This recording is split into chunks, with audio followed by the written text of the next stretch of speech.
Hello everyone, and welcome to my Young and the Restless official 24 channel. At the Abbott house, Diane grills Jack about where he's been. He brags that he set up a way to get evidence that Victor used the program from the most doubtful of sources. Diane learns that Lily's bloated Kane out and he needs a palm, so he offered him plutocrat for substantiation that Victor used the program. Diane's suitably impressed at the irony. She asks if Ashby agreed. Diane Jack. Before Jack can answer, Kyle comes by and announces they now have the ultimate log-rolling chip. He explains he's had their security platoon following Victor's men. He's learned that a man from Nick and Sharon's history showed up to afflict them. Diane asks what this has to do with Victor. Kyle smiles, just stay until you hear. Diane Jack YNR. Kyle tells his parents about Nick and the man crashing in the auto. Nick went to the sanitarium, and the man is fine and he's Newman adversary number 1. Kane can't shake Phyllis. Phyllis finds Kane incubating at the club bar and complains that he's not remonstrating Burrow like Aristotle Dumas. She rants until he suggests she stay the hell down for good. Commonly, Phyllis declines to move on and examinations to find out what's going on with him. Returning to her theme, Phyllis goes on about Dumas being a badass. Kane says he's dead. Now leave me alone. The redhead nearly goes, but also asks if he's studied about her suggestion to steal back the AI and preemption Newman. Kane insists he's not interested. She asks what happened since the last time she saw him. Kane Phyllis YNR. When Kane moves to a table to eat, Phyllis follows. He can't get relief of her no matter what he says, so he eventually tells her he and Lily kissed and also she said she was leaving city to get down from him. Phyllis shakes her head. Lily doesn't want him. She rants about him stewing for someone who judges him. Kane incontinently regrets bringing Lily up. They go back and forth arguing about his partner until Ashby erupts. Can you just give me a moment of peace, please? Phyllis intones that they can take over the world. What are you staying for? Kane Phyllis YNR. Kane sighs that she's grim. Phyllis compares him and Lily to her and Nick. It no way works out. She urges Ashby to conquer the world with her. Just also, Maddie textbooks Kane to ask him to stop calling and texting her and Charlie. This prompts Kane to tell Phyllis about Jack wanting to team up to force Victor's hand.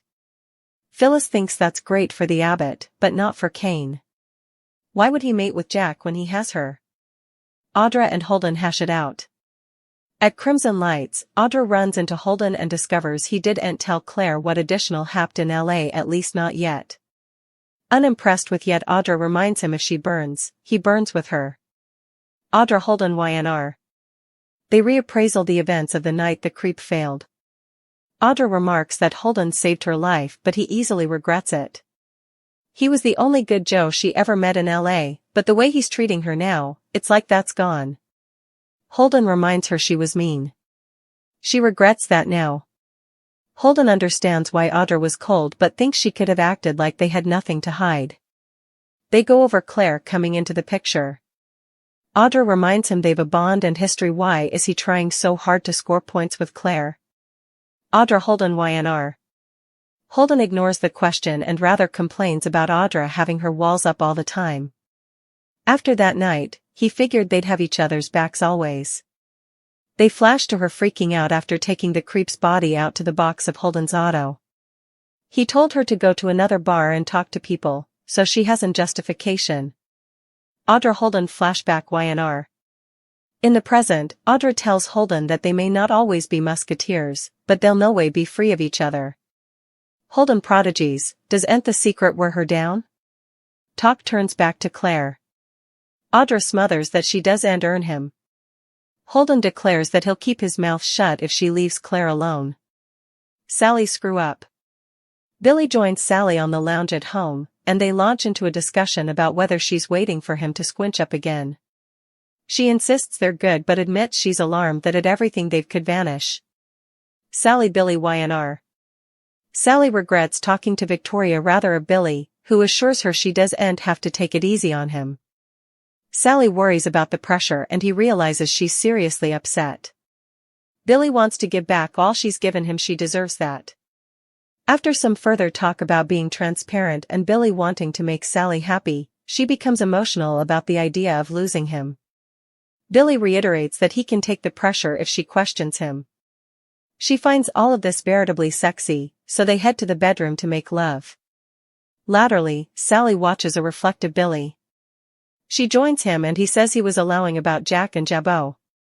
All he wants to do is cover them. They chortle over Jack being stubborn and changing his mind about Phyllis and refusing to let them publish the story about Newman. They decide to go dancing at the Jazz Chesterfield. Billy Sally YNR. The final scenes. Sally and Billy walk into the club, and he spots Phyllis and Kane together. He sends Sally downward, saying he needs to tell Phyllis there's no longer a deal on the table.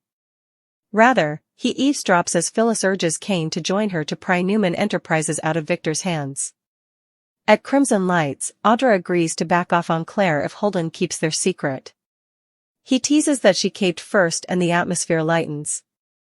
Audra trails her fritters along his casket and muses that perhaps they can be musketeers again. Suddenly, there's a little electricity in the air. Holden Audra YNR. At the Abbott house, Jack's affrighted about Nick's crash. Diane asks Kyle where the man from LA is now. Her son says security did everything right. He pulls out his phone and says, "Come on in." The Abbott mugs enter with Matt, Clark and Hitch. Jack Matt Kyle YNR. Jack gops, "Matt Clark? This bastard is supposed to be dead." He confirms the Newmans would want this Joe walking free. Pulling out his phone, he calls Victor and announces he has Matt Clark. "Maybe it's time we make a deal." At the Abbott house, pressure hangs thick in the air the moment Diane timepieces Jack's fugitive posture. She does indeed stay for him to put his keys down before she starts in on him, her eyes narrowing as she demands to know exactly where he's been and why he looks so trim about it. Jack tries to redirect at first, tossing out a half smile and brushing off her interrogation, but Diane knows him too well. She presses harder, and eventually Jack can't repel the temptation to vapor. He admits that he's been busy orchestrating commodity that could eventually give them the influence they've been hopeless for. With slightly concealed pride, Jack reveals that he's set up a way to get evidence that Victor Newman used the stolen program and it came from the most doubtful source imaginable. Diane is incontinently intrigued, her dubitation shifting into sharp curiosity. Jack explains that Lily has officially blown Kane off, leaving him wounded, frustrated, and in hopeless need of a palm. Jack saw an occasion and took it. He approached Kane with a simple but parlous offer plutocrat in exchange for substantiation proving that Victor used the program. Diane can't help but smile at the irony of it all, Victor being exposed by a man who's formerly lost nearly everything because of Newman chaos. She admits she's impressed, both by Jack's timing and his audacity. Still, she wants to know the most important detail. Did Kane actually agree to it? Before Jack can answer, the frontal door opens and Kyle strides in with an energy that incontinently shifts the mood in the room. He doesn't bother with small talk. He announces that they now have the ultimate log-rolling chip, and judging by the look on his face, it's indeed bigger than whatever Jack has been teasing. Kyle explains that he's had the Abbott security platoon still following Victor's men, watching their movements, tracking their connections, and staying for a mistake. That mistake eventually came when a man from Nick and Sharon's history resurfaced and designedly showed up to afflict them. Diane is confused at first, asking what any of that has to do with Victor, but Kyle just smiles and tells her to stay until she hears the rest. Kyle fills his parents in on the intimidating auto crash involving Nick and this Riddle man. Nick ended up in the sanitarium, shaken but alive, while the other man walked down nearly untouched. That alone was suspicious enough, but Kyle drops the real stunner when he identifies the man as Newman adversary number 1, a ghost from the history who was supposed to be dead. Jack's expression shifts incontinently from confidence to horror as the counter-accusations sink by. This isn't just influence. This is nuclear. Meanwhile, across city at the club, Kane Ashby sits alone at the bar, nursing his drink and gaping into the distance like a man fully lost in his own failures. Phyllis Summers slides into the seat beside him unasked, incontinently launching into a rant about how he's not living up to his eventuality. She mocks him for not remonstrating Burrow the way Aristotle Dumas used to, needling him until Kane eventually snaps and tells her to stay the hell down, from him, from his life, from everything, for good. True to form, Phyllis ignores him fully. Rather of leaving, she doubles down, poking and prodding until she starts to see cracks in his armor. She circles back to her favorite theme, praising Dumas as a ruthless badass who took what he wanted without reason. Kane coldly informs her that Dumas is dead and tells her, formally again, to leave him alone. Phyllis nearly does, but commodity in his tone stops her. She asks if he's allowed any further about her suggestion to steal back the AI and take over Newman Enterprises. Kane shuts it down incontinently, averring he's not interested. Phyllis senses commodity has changed since the last time they spoke, and she demands to know what happened. When Kane moves to a table to eat, hoping physical distance will eventually get relief of her, Phyllis simply follows him. No matter how hard he tries, he can't shake her, and ultimately, exhausted and emotionally raw, he tells her the verity. He admits that he and Lily kissed and that subsequently, Lily told him she was leaving city to get down from him. Phyllis shakes her head in unbelief, declaring that Lily doesn't want him and no way will. She launches into a diatribe about how Kane is wasting his life stewing for a woman who constantly judges him and holds his history against him. The moment the words leave his mouth, Kane regrets bringing Lily up at all. The argument escalates snappily, their voices rising as they reappraisal old injuries and bitter trueness. Eventually, Kane erupts, slamming his hand on the table and soliciting Phyllis for just one moment of peace. Phyllis softens her tone but not her docket. She tells him they could take over the world together if he'd just stop adhering to the history. "What are you staying for?" she asks, eyes blazing with ambition. Kane sighs, worn down by her grim pressure. Phyllis compares his doomed relationship with Lily to her own endless cycle with Nick: passion, treason, heartache, reprise. "It no way works out," she says, "so why not choose power rather?" Just also, Kane's phone buzzes. It's a textbook from Maddie, asking him to stop calling and texting her and Charlie. The rejection hits him hard, and in that vulnerable moment, Kane reveals that Jack Abbott approached him with the offer to team up and force Victor's hand. Phyllis incontinently recognizes the strategic brilliance, for Jack. But for Kane? She thinks it's a terrible idea. Why mate with Jack when he could rule the world with her? Over at Crimson Lights, Audra runs into Holden, and the pressure between them is insolvable to miss. She snappily realizes that he hasn't told Claire everything that happened in LA, at least not yet. Audra isn't impressed by the word yet and reminds him bluntly that if she goes down, he goes down with her. They readdress the night the creep failed, the memory still raw and heavy. Audra acknowledges that Holden saved her life, but she can't ignore the remorse she sees in his eyes now. He was the only authentically good person she ever met in LA, and yet the way he's treating her now feels like that man is gone. Holden reminds her that she wasn't exactly kind back also. Audra admits she regrets that, but remorse doesn't abolish the bond they partake. He argues that after that night, he allowed they'd always have each other's tails. A flashback shows Audra scarifying as they loaded the body into the box of Holden's auto, Holden calmly instructing her to go to another bar and talk to people so she'd have an justification. Back in the present, Audra tells him they may not always be musketeers, but they'll no way truly be free of each other. Holden wonders audibly if carrying the secret doesn't wear her down. The discussion circles back to Claire, and Audra smothers that Claire doesn't earn him. Holden draws a line in the beach he'll keep his mouth shut if Audra leaves Claire alone. Away, Sally and Billy sit together on the lounge at home, navigating the fragile balance of their relationship. Sally asks if he's waiting for her to squinch up again, and while she insists they're okay, she admits she's alarmed of losing everything they've erected. She confesses that she regrets talking to Victoria rather than Billy, and he reassures her that honesty, indeed when it's uncomfortable, is what he wants. Sally admits the pressure scares her, and Billy realizes just how deeply this is affecting her. He promises that he wants to give back everything she's given him, because she deserves nothing lower. Their discussion grows further emotional as Sally admits how hysterical she's of losing him. Billy insists he can handle the pressure, indeed the dubieties, and his confidence reassures her. The pressure between them shifts into passion, and they head to the bedroom together. Latterly, Sally finds Billy lost in study and joins him. He admits he was allowing about Jack and Jabot, about guarding his family at all costs. They laugh over Jack's stubborn turndown to work with Phyllis or publish the story about Newman, and they decide to blow off some broom by going dancing at the Jazz Chesterfield. At the club, Sally and Billy arrive just in time for Billy to spot Phyllis sitting with Kane. He sends Sally downward, claiming he needs to tell Phyllis that the deal is out. Rather, he lingers hard, wiretapping as Phyllis pushes Kane to join her in ripping Newman Enterprises out of Victor's hands.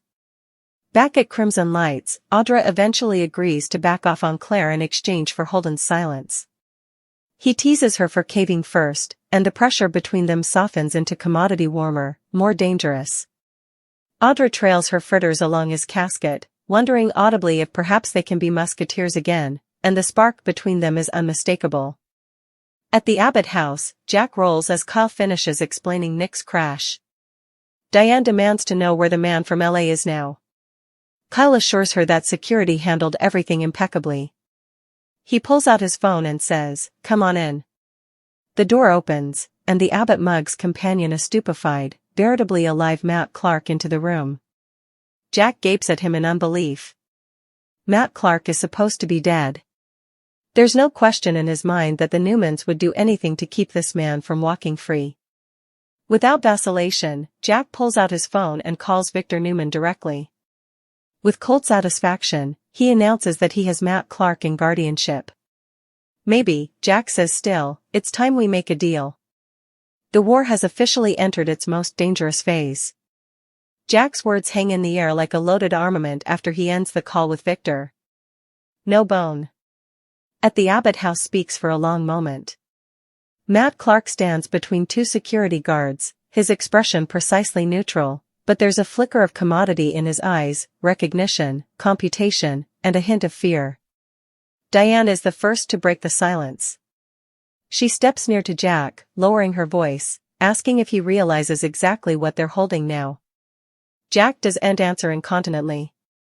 His aspect. No way leaves Matt, as if he's gaping at a ghost that's eventually decided to stop hanging them.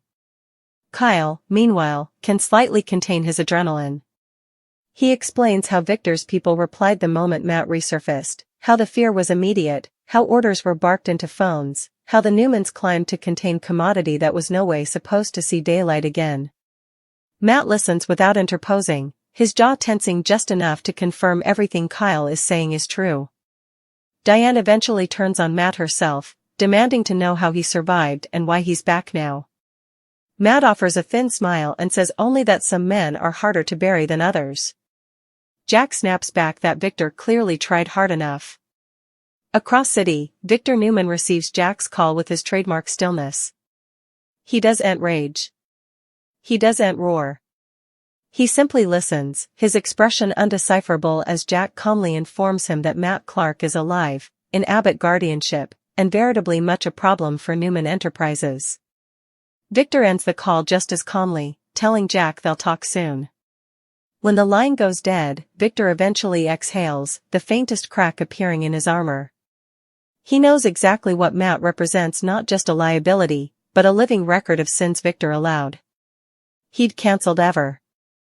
At the club, Phyllis leans in near to Kane, her voice low and conspiratorial as she paints pictorial filmland of power, vengeance, and dominance.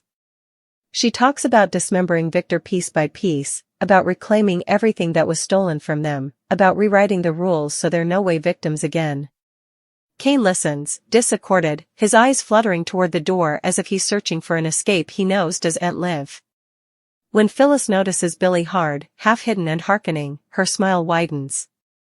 She raises her voice just enough to make sure Billy hears her say so that Victor's conglomerate is ripe for the taking if Kane has the guts to go after it. Billy stiffens. He doesn't defy her right down. Rather, he watches Kane's response, reading the vacillation, the pain, the vulnerability. Billy knows that look. He's worn it himself.